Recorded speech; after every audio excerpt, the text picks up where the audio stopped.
जब नदी के पास जाना बैठ जाना देर तक, नाम लेकर तुम हमें बस बुलाना देर तक। तितलियां आएंगी उड़ के और छेड़ेंगी तुम्हें, तुम उन्हें बस देखकर मुस्कुराना देर तक। फूल भी महकेंगे और खुशबू बिखेरेंगे सभी, महसूस कोई ख्वाब करना तुम पुराना देर तक।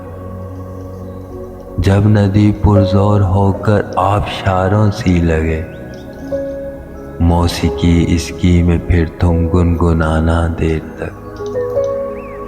गर यूं ही कुछ सोचते देर तक बैठे रहो, फिर सोचना घर के लिए कोई बहाना देर तक।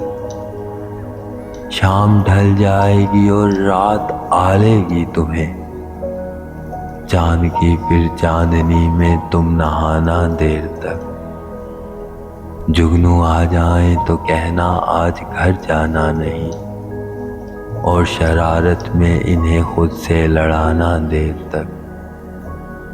तारे गिनकर बांध लेना अपने पल्लू से सभी, मांग में भरना इन्हें जगमगाना देर तक।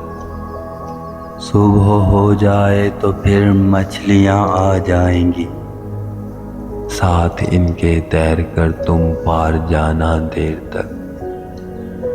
अजीज आ जाऊंगा मैं भी उस नदी के पार ही, फिर मुझे सारी ये बातें तुम बताना देर तक।